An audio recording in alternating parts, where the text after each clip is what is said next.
At first, there was just one sound: Silver, the Lone Ranger's beloved horse, galloping loudly. This sound could be heard in living rooms all across the country. People cheered every week as the dynamic duo, the masked rider in white hats and the stoic Native American partner in dress buckskins, achieved their heroic goals. But behind the tall feathers and steady drawl was a man whose story was much more complex and dark than what could be shown on TV. He went by the stage name J. Silverheels, but his real name was Harold J. Smith. He was born a Mohawk and grew up on Canada's Six Nations Reserve. He learned early on that fame could be both a shield and a prison, and that it could be given and taken away in the same word. As Tonto, he became the most well-known Native American character on American TV. As J. Silverheels, he had to deal with prejudice, personal problems, and a strong desire to leave a lasting impact. The story of a man who rode with a legend but lived in the long shade of the mask has never been told. Harold's journey started by the Grand River, where his mother, Eddie Smith, would read Mohawk stories while they gathered their crops. Early pictures show a boy with bright eyes wearing old jeans, with the first frost on his face. He was so fast on the field that people called him Silverheels because he was so good at lacrosse. But the promise of local heroes was quickly shattered by the harsh realities outside the reserve, such as widespread poverty, few opportunities, and the awkward pressures of living in a home with people from two different cultures. His father was on leave from working for the railroad and only came home sometimes, leaving Eddie to raise Harold and his brothers by herself. When Harold's family moved to southern Ontario for school, he faced both chance and prejudice. Recruiters for professional sports saw how talented he was, but his peers made fun of his native name. By the time he was 16, he had changed his name from Harold Smith to J. Silverheels, which made him seem more refined while hiding his roots. He changed his path after meeting someone by chance at a summer fair. A Hollywood talent scout was impressed by Jay's poise and athleticism during a practice lacrosse game and asked him to do a screen test. Hollywood wanted its westerns to be real, so it hired actors of mixed race who could give indigenous figures a sense of realism. That day, the silver heels on his shoes felt lucky. He flew to Los Angeles and tried out for small jobs, mostly as Indian extras in dusty saloons or as stern chiefs watching white invaders. He got a speaking part in a B-Western by 1940. He was advertised by the studio as the real deal, or real Indian who worked with bigger people. In careful news releases, his racial background was turned into a label, J. Silverheels of the Mohawk tribe. That label opened and closed doors. He was sought after for scenes that felt real, but he was limited to supporting parts that kept up flat stereotypes, like the noble savage, the silent sidekick, or the ceremonial dancer. If being real meant being limited, Silverheels would learn how to use the disadvantage to their advantage. His determination grew stronger after World War II. He moved to New York, where he learned acting at the American Academy of Dramatic Arts. His rich baritone voice helped him get radio roles. By 1949, he had been in almost 20 movies under different names, such as Harold Smith in one, Silverheels in another, and sometimes a Native American character that didn't fit at all.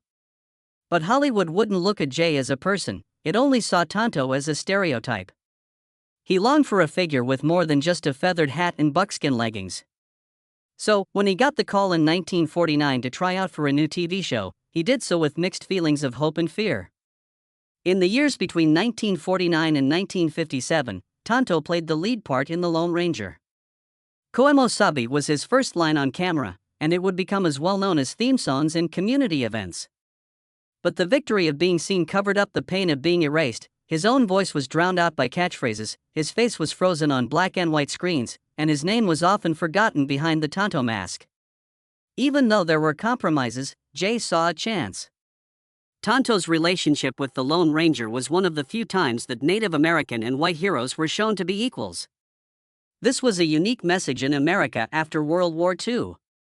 Using Native American knowledge to solve mysteries, showing ceremonies instead of stereotypical images, and even showing Tonto in an eye-level shot instead of putting him in the background were all things that he bargained for in a subtle but firm way.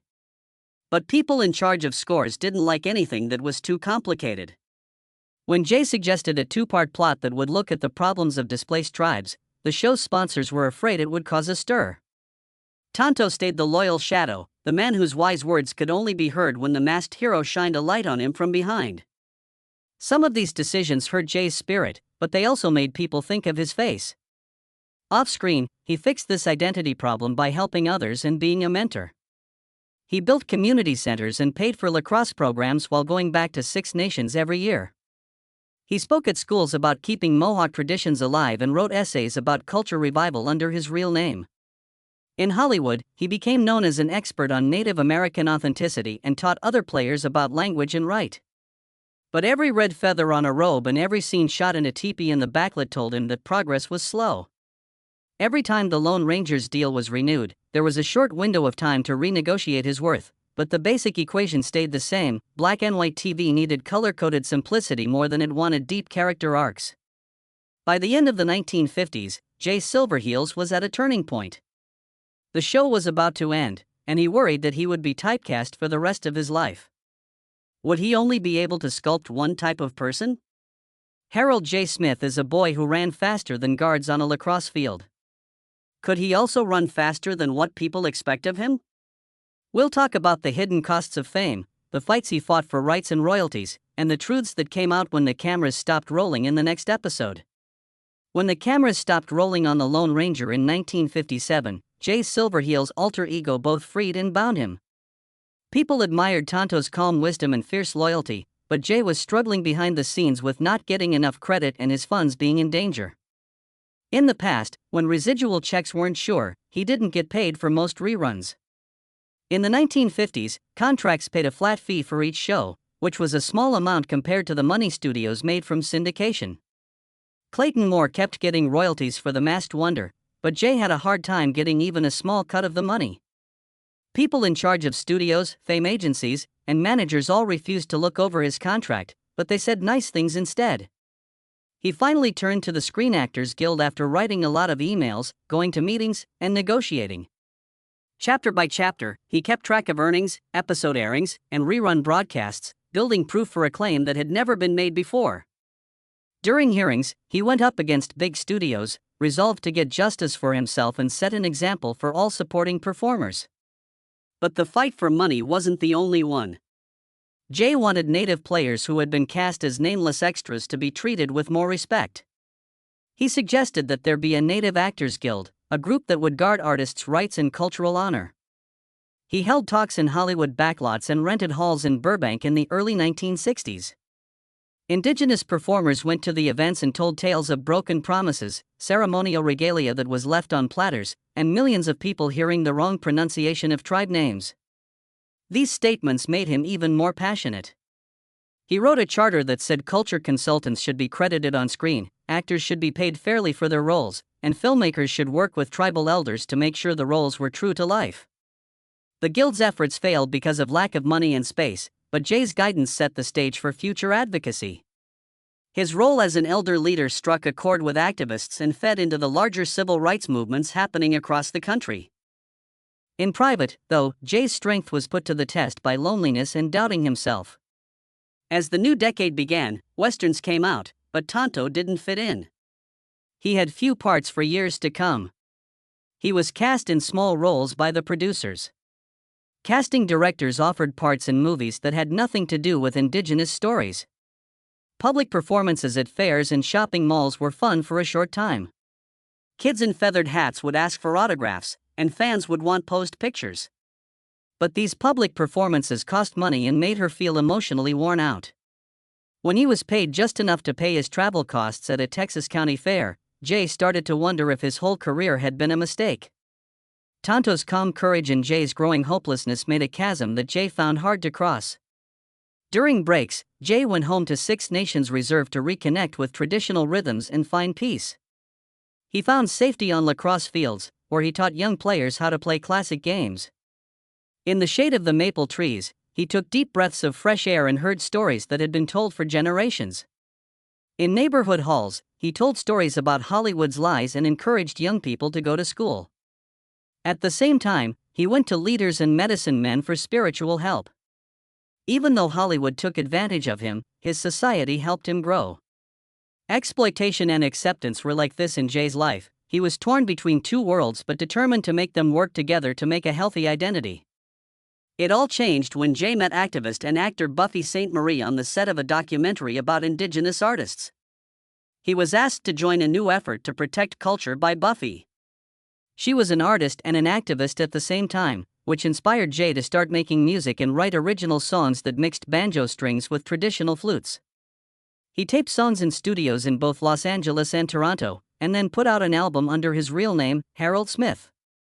Even though his music didn't get much attention on popular charts, indigenous radio stations loved it. He took back his cultural voice by performing at powwows and neighborhood events. These musical adventures gave him a new lease on life and helped him make new connections with indigenous artists and non-native friends. As the American Indian movement and protests for indigenous rights gained steam in the early 1970s, Jay Silverheels found his true calling. He was made a delegate to help with talks about movie projects that would take place on tribal lands. When Hollywood directors wanted to film on Navajo Nation or Cherokee land, they had to talk to Jay first. Because he had been an advocate for so long, he was able to get cultural advisors, business partnerships, and write credits. He was no longer just Tonto, he was a go-between for glitz and custom. Harold J. Smith showed up behind the mask as a guardian of identity in pictures that would shape how people saw him. The renegotiated royalties he fought for added to the money he made from TV, finally giving him financial security. Since he played a key role in negotiating for Native communities in the mid-1970s, Jay Silverheels' career has been going through a second renaissance. He carried on Tonto's tradition while passionately advocating for authentic Native representation. The producers saw that his understanding of Native American cultures and his status as a Hollywood legend made him the best person to be an advisor. He worked on important westerns like The Outlaw Trail that tried to be true to life by making sure that the costumes, dialect coaching, and changes to the script were all based on real tribal customs. Because of what he did, he got credit on screen for things other than playing. Sometimes he was called a cultural consultant. His authority was recognized by the cast and crew, and stunt writers asked him about accurate tack and war paint. During filming on the Navajo Nation, he made sure that extras were paid fairly and that local artists were hired to make ceremonial props. This gave communities economic chances that Hollywood had ignored for a long time. At the same time, Silverheels took on smaller parts in movies that let him show that he could be more than just tough. He had guest roles in crime shows like Mannix and Ironside, where he played sheriffs and detectives with complicated morals that were very different from the images of a buckskin. He played a shaman who was fighting supernatural forces in the cult horror movie Blood Quantum, and reviewers praised the role for its seriousness and depth. Even though Harold J. Smith wasn't always given credit for these roles, they informed people that he was a seasoned actor who could be both sympathetic and scary. His baritone voice gave him credibility when he told traditional Algonquin stories in first person for short documentary films about Algonquin myths. This helped keep oral histories alive for future generations. Outside of work, Jay went through a personal journey that many soldiers of his time went through. In 1965, he married dancer June White after meeting her at a charity event. Their marriage gave him freedom and love. June was there for him when he had to face his own demons, like his drinking problems that started on long, lonely trips between reservations and Hollywood sets. By the early 1970s, he had joined Alcoholics Anonymous and said that the group gave him a new sense of purpose. He often spoke at AA meetings and talked about how Tonto's moral clarity on screen led newbies to AA through humility and brotherhood. June and his two kids, Leslie and Joshua, became very important in his story because they gave him the kind of support that Jay had been preaching about for a long time but had trouble accepting himself. In 1973, Silverheels community gave him the Eagle Feather Award from the National Congress of American Indians to honor his lifelong work to promote true portrayals and community care. People from all over North America came to the event in Washington, D.C. Jay accepted the award while wearing a suit and a turquoise bolo tie, which was a nod to his Mohawk heritage and his Hollywood image. He said in his acceptance speech that playing Tonto had been both a gift and a responsibility, but that his real accomplishment was making mainstream media more respectful of Native cultures. He gave the award to the elders who taught him the stories of his people and said that his mother's memory was what kept him going. In the same year, his long-awaited autobiography, Writing with Silverheels, came out. It was written with writer Linda Adams. The book was a mix of personal biography and larger thoughts on how Hollywood has changed and how indigenous people are fighting for their rights. Readers learned about stories that had been kept secret before. They learned about the tense studio negotiations that made Jay have to choose between his paycheck and his beliefs. They also learned about the nights he paced the lot while practicing lines for roles that made fun of his heritage. And they learned about how happy he was when he wasn't Tonto and was just Jay on the lacrosse field. The book was called a landmark in Native American writing by critics, and it was used in college classes on identity, social justice, and media studies. In his last few years, Jay became more interested in mentoring. At the American Indian Performing Arts Center in Los Angeles, he led acting workshops where he showed students how to work on scenes and be culturally accurate. He told his students that they should write their own scenes instead of copying Hollywood tropes. This led to the creation of new voices in cartoon scripts and independent films. Many of his students went on to have big jobs, and they say that Jay's insistence on personal truth helped them grow. He died on March 5, 1980, at the age of 59, after having a heart attack at his home in Los Angeles. The news talked about the end of an era, remembering Tonto's catchphrases and that ruffled hat that didn't say anything. But people who knew Harold J. Smith remembered a much fuller life, one of strength, service, and deep love for the community. His family created the Silverheels Memorial Scholarship in his honor. Each year, it gives grants to Indigenous students who want to work in media, the arts, or culture studies. The fund made sure that his legacy would live on in the form of new artists who would take on his roles as both creative and moral leader. In 1987, the Hollywood Chamber of Commerce finally gave Jay Silverheels a star for his work in television, putting his name next to that of the Lone Ranger's masked patron. It says on the plaque, Jay Silverheels, actor, advocate, Mohawk warrior. On his birthday, fans and tribe leaders leave cedar boughs and moccasins on the sidewalk to show respect for both his on-screen bravery and his off-screen battles. His impact can be seen in the work of actors like Wes Studi, Graham Greene, and Irene Bedard, who demand accuracy, credit, and creative freedom in projects that tell Indigenous stories. People who have won scholarships, been honored at festivals, and told stories from Jay Silverheels' book have made his truth shine brighter than any TV highlight reel. The next part will talk about the modern debates on representation that his life started, as well as how his groundbreaking work paved the way for today's discussions about cultural ownership and media responsibility. From the red earth of the Six Nations to the dusty backlots of Hollywood to the streaming platforms of today, Jay Silverheels' legacy is felt in every discussion about how Indigenous people are portrayed on screen. People have become more aware of the subtleties of cultural representation and the power relations at play in the decades since he rode with the Lone Ranger. Native American artists who don't wear headdresses or speak in accents for fun are no longer allowed to do so. Instead, both producers and viewers know that authenticity comes from real life, and that Indigenous voices should have creative control and be given credit where credit is due. Today's problems are similar to the ones Jay faced. When a big studio used a non-Indigenous star in a well-known movie about an Ojibwe elder, there were protests on social media with the hashtag #NotYourMascot. Tribal councils spoke out against the move and asked that community leaders be consulted. Streaming services replied by ordering original shows made by Indigenous showrunners, such as Reservation Dogs and Rutherford Falls. Casting is always done by Native people, writing rooms are led by Native writers, and cultural details are added naturally. These psychological advances can be traced back to Jay's insistence on having advisors on set, giving proper credit, and working together with tribal lands to make money. His talks in the 1960s are still felt today in the form of inclusion riders and equity mandates, which are parts of contracts that require a certain number of underrepresented actors and actresses to be on and off camera. Because of Jay's efforts, film schools and academies have also changed their courses. Among other things, writing with Silverheels and collections of Indigenous film theory are now required reading for media ethics classes.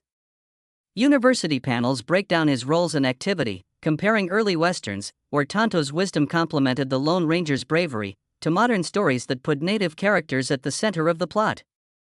Scholars disagree on whether Tonto was a step forward in 1949 or a compromise that put off portrayals of more complicated characters for decades. They recognize that while Jay broke down barriers, he also figured out how to fit into the few roles that were open to him. This serves as a reminder to artists to push for systemic change instead of settling for the status quo. In the business world, unions have written down protections that were affected by Jay's work with the Screen Actors Guild.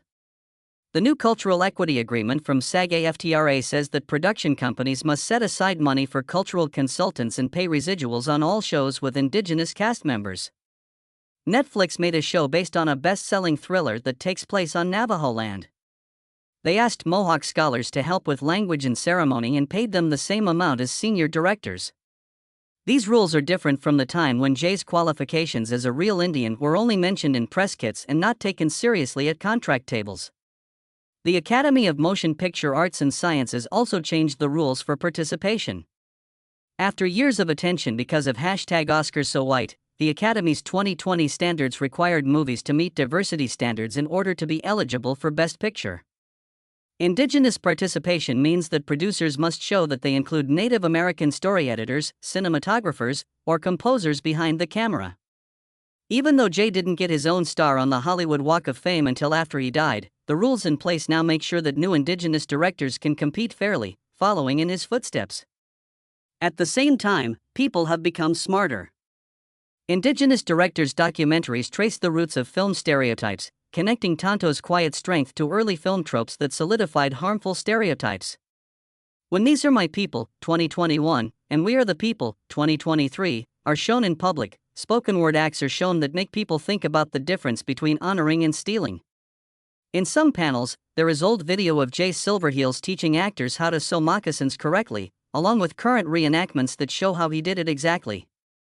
Through these comparisons, film students and festivalgoers can see how one man's lifetime of work set the standard for how things should be done for a new age. Even commercials have changed the way they do things. Brands that used to use fake Native American images now work with real Native American artists for ads that are more true to life. Native ranchers whose land the beans are grown give testimonials in bulletproof coffee ads, and fashion houses hire tribal artists with fair trade deals to make beaded designs. Even though Jay couldn't have known about these changes in global supply chains and consumer awareness, his life's work showed that culture stories should be told by the people who live them. Still, there are problems. Reality shows and video games sometimes use old tropes by bringing in Native American consultants at the last minute or giving them small amounts of money without letting them have any real say. When this happens, Indigenous supporters use Jay Silverheels as an example. They talk about how strict he was about making sure scripts were correct, how he wouldn't take money over creative respect, and how he wanted Indigenous people to be involved in every part of the production process. His fights show newcomers that leadership without power is just for show. As streaming services order more shows with Indigenous leads, they see Jay as an unofficial founder of this creative change. He told us a story that tells us that honesty is the key to lasting success in this age of constant content change. As an example, look at how he went from being a sidekick who wasn't given much attention to becoming a cultural broker, demand credit and fair pay, make friends with people from other groups, and use cultural knowledge in all of your artistic choices. Modern showrunners follow these rules when they put Native American characters at the center of the story, making sure that their stories have the depth and respect that Jay was looking for. In short, the bravery of Jay Silverheels is credited with creating the modern entertainment industry, which includes diversity targets, inclusion writers, and expensive consultation fees. From the red clay fields of Six Nations to the gated sets of Hollywood, his life story caused a huge change in how we think about what it means to be real on screen. And as people around the world stream new Indigenous material, they see the legacy of a man who wouldn't be seen as just Tonto. We will talk about the personal costs of breaking down barriers and how Jay's journey is a reflection of the larger fight for cultural reclamation in the modern age in the next section. Many Indigenous artists were able to get jobs because of Jay Silverheels' work, but the personal cost of his support was often not seen. He had to carry the weight of representing a whole society every time he stepped on a set well into the 1980s. Tonto's quiet loyalty was praised by Lone Ranger fans, but they rarely stopped to think about how Harold J. Smith felt when the cameras stopped running. Even though the script pages stopped, his job as a cultural guardian continued. He fought for fair pay, gave advice to young actors, and pushed back against directors who were not knowledgeable. A bad night's sleep kept him awake because he knew that one mistake could undo years of progress. His mind kept going back to the same question with each casting call: could he trust Hollywood to respect the stories of his people, or would he have to defend their honor again? Jay struggled with questions behind closed doors that were similar to those he had as a teen on the Six Nations Reserve. He wondered if the sacrifices he had made all his life had really made a difference or if they had just covered up stereotypes with better paint. When he accepted the Eagle Feather Award in 1973, he felt both proud and uneasy. He wasn't sure if the honor would be enough to change the deeply held biases in the business. At night, he spent a lot of time reading scripts sent to him by hopeful producers. The stories said they would show indigenous people in a more complex way, but they still only showed them as spiritual or religious leaders. He was losing money by turning down these offers, and his health was getting worse. Accepting them would mean giving up on the values he had worked so hard to build. At home, the stress spread to his family. June often saw Jay in his study, which was only lit by a desk lamp, reading contracts and making notes in the margins of scripts. In the kitchen, they talked about everything from family issues to movie deals. Leslie and Joshua, his kids, learned to sneak a peek when he called for correct tribal names in conversation or correct credit lines at the end of the movie. They knew that Jay's love meant that he had to put bigger cultural fights ahead of bedtime stories or weekend trips. June's unwavering support kept him from giving up under the weight of expectation, but even she admitted that his two roles as loving father and lone warrior for representation made him feel overwhelmed. Being the first or only indigenous assistant on big projects was a heavy mental load that never went away. On outdoor shoots, Jay was often the only Native American actor in a group of extras and crew. He ate by himself in chef tents and answered questions about where Tonto came from or the history of the Lone Ranger. Reporters were looking for short stories about his life on Six Nations, and his publicists tried to steer talks toward stories that would make people feel good. The systemic problems he wanted to be brought to light, land rights, language protection, and economic equality, were rarely talked about. When Jay spoke out, he could have upset the directors and lost consulting work in the future. He felt like he was betraying his people when he was quiet. Having health problems made his mental problems worse. Years of staying up late and eating at odd times caught up with him. In 1978, he had a small heart attack that made him think about what was most important to him. Doctors told people to rest, and community leaders told people to stay alert. Jay found a tricky balance by cutting back on travel but putting more effort into mentoring and writing. In his book, Writing with Silverheels, he wrote about things he had been thinking and feeling for a long time but hadn't told anyone else. The publication of the book brought both relief and new worry. Would Hollywood brush off his criticisms as old grudges, or would they be used to bring about real change? The answer lay in the movie and TV stars and directors who would read his work and follow in his footsteps. Jay took comfort in small wins as the end of his life drew near. He was proud to see indigenous-led films win awards at film festivals, TV shows give native characters equal time on screen, and language revitalization projects do well on reserves and in cities. Rising stars that he coached went on to coach others, creating a heritage of cultural reclamation that keeps going. He died in 1980, but his ideas live on in the ethical advising agreements and inclusion riders that are now written down.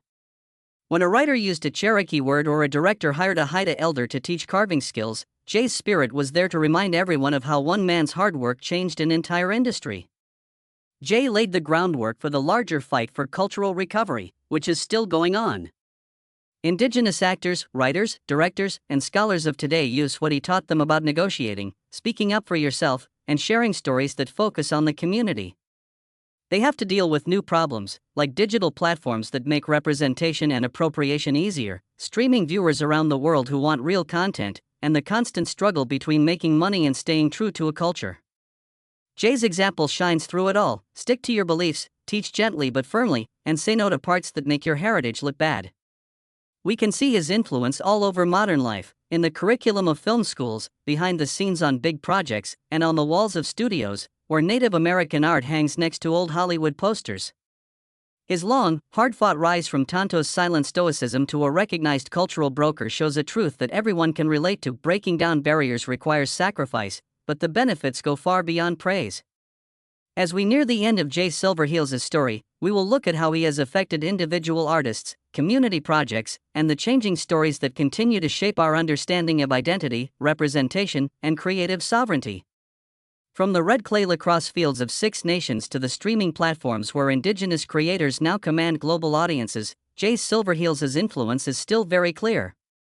He was more than just Tonto riding shotgun, he started a movement to reclaim culture that can be seen today on movie sets, in schools, and at community events. Think about the artists whose careers were launched by Jay's example. Wes Studi, whose powerful roles in Dances with Wolves and Avatar won him an Academy Award, often says that Jay's insistence on proper crediting was the spark that lit the fire in him to become an advocate himself. Graham Greene, the first Native American actor to be nominated for an Oscar, says that writing with Silverheels taught him that a personal story can go beyond stereotypes. As the voice of Disney's Pocahontas, Irene Bedard found in Jay's story the strength to demand creative control and writing approval. Each of these artists builds on what Jay did, which reminds us that representation comes from people who fought for it in the first place. Jay's legacy extends beyond famous performers and includes neighborhood projects that help the next generation. The American Indian Performing Arts Center in Los Angeles gives the Silverheels Scholarship every year to prospective directors, giving them money to help them write scripts that focus on indigenous people. The Harold Smith Cultural Institute on Six Nations Reserve keeps the Mohawk language alive through digital archives and workshops led by Jay's own elder teachers. Jay's Silverheels Fellowships are given by film schools in New York and Toronto. These fellowships pair indigenous students with professional mentors on big projects. These schools share Jay's two goals: to teach craft and to make sure that cultural authenticity is built into every step of the making process. When students finish these programs, they not only have technical skills, but they also have Jay's ethos of stewardship, which is a duty to community that makes individual success equal to collective triumph. Jay's early fights have a lot to do with current debates about who owns stories and how to work together ethically. As a direct result of Silverheels' insistence on cultural consultation before principal photography started in the 1960s, streaming giants now hire native showrunners and writers early in the development process. When Reservation Dogs first came out on Hulu, the writer's room was full of Cherokee voices. This was in line with Jay's belief that stories based on real life are more powerful than stories told from the point of view of strangers. In the same way, the Academy's inclusion standards, which ask for proof of Indigenous involvement in writing teams and production departments, come from the ideas Jay talked about on industry panels many years ago. These modern protocols are live proof of his idea that fair representation needs structural change instead of symbolic actions. The lessons taught in schools also have Jay's mark on them. Case studies that compare how Tonto was portrayed in westerns from the 1950s to how characters are portrayed in modern shows like Rutherford Falls are common in classes on media ethics. Students look at how Jay got credit for cultural consulting and then talk about what it means for ethics when advisors aren't recognized in today's blockbusters. His rise from uncredited extras to named culture consultant is seen by scholars as a paradigm shift that shows how advocacy within a system can lead to change from the inside. Jay's autobiography is required reading in classes on decolonizing media, not only because it is interesting to learn about history, but also because it shows how to be an advocate for yourself and have artistic freedom. When people finish these programs, they are ready to question the norms of production and claim narrative power in a way that Jay first showed in the harsh Hollywood lights. The fact that movie images have changed over time shows how important Jay was. In the 1960s, Tonto's speech was mostly made up of catchphrases and single words. These days, shows like Ghosts, Indigenous, and Prey show complicated people whose cultural practices are a natural part of the stories, not just added as an exotic touch. Because Jay helps set up rules for on-set advisors to be involved in script reviews, casting directors often work with tribe councils to make sure that real language is used, whether it's Mohawk greetings or Lakota prayers. Video games like Assassin's Creed Valhalla use voiceovers in Inuktitut that were made by Inuit actors. These games follow a model that Jay set: they pay speakers professionally and respect cultural dialects. Such detailed attention to realism is in line with Silverheels' whole life's work. Jay's impact helps everyone who watches movies and TV, even if they don't watch them very often.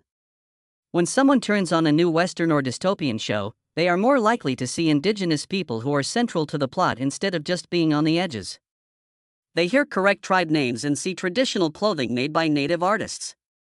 These on-screen realities help people understand other people better, which is what Jay wanted in the first place, for respect for indigenous cultures to spread from movies to real life.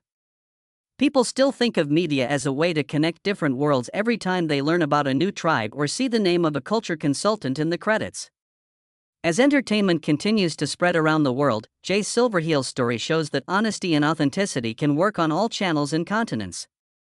His path from unimportant sidekick to recognized cultural strategist can help creators who are going through similar struggles today, whether they are speaking for women, LGBTQ communities, racial minorities, or other groups that have been pushed to the edges of society in the past. They remember the first person in Hollywood's golden age who took a stand for credit, fair pay, and creative freedom by demanding these things. When we think about Jay's lasting accomplishments, we realize that the real test of an icon is not how long their on-screen legacy lasts, but how much change they bring about behind the scenes. Structures that Jay Silverheels fought to build, like grants and institutes, as well as diversity standards and story breakthroughs, continue to help future generations of storytellers. Jay's spirit goes with the productions that credit him as a cultural consultant, the schools that add his memoir to their curriculum, and the students who receive a Silverheels scholarship. He reminds us that those who dare to challenge the status quo, feather plume and all, pave the way for justice and representation.